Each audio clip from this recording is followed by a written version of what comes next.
Kumusta ang araw mo pa? Okay lang, ma. Maganda ang pasada ko ngayon.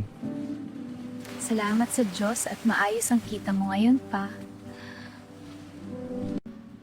Tapos na ako magsampay pa. Halika na, bili na tayo ng pagkain. Eto ma, 800 pesos.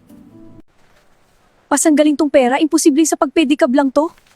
Ma, huwag kang mag-alala, wala akong ginawang masama. Bili muna tayo ng makakain ng mga bata, ikukwento ko sa'yo mamaya. Wow, fried chicken! Salamat po, Mama, Papa! Mga anak, magsasaing lang si mama ha.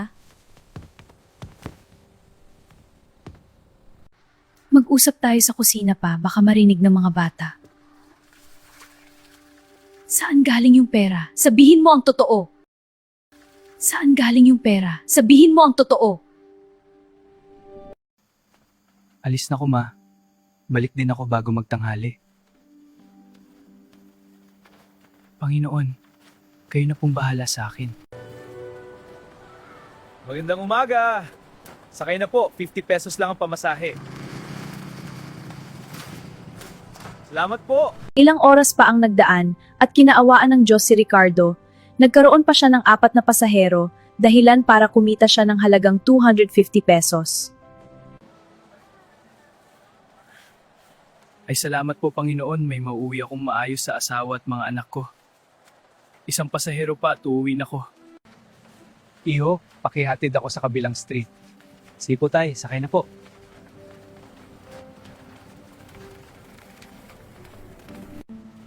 Tay, andito na po tayo.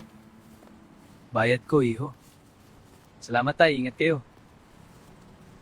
Tay, naiwan mo yung wallet mo! Tay, yung wallet niyo po naiwan sa pedicab ko. Naku, salamat iyo. Pagpalain ka ng Diyos. Salamat din po. Mauna na ko tay, mag-iingat po kayo. Iho, sandali! Anak, tanggapin mo, hanga ako sa katapatan mo. Pero tay, nakakahiya po. Iho, tanggapin mo, isipin mo na lang para sa mga anak mo ito. Salamat tay.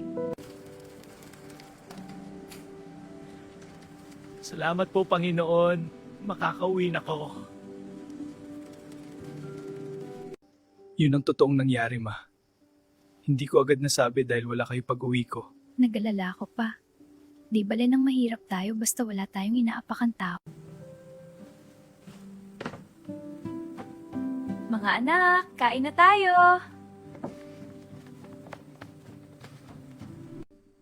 Mga anak, pasalamat tayo sa Diyos at mayroon tayong masarap na pagkain.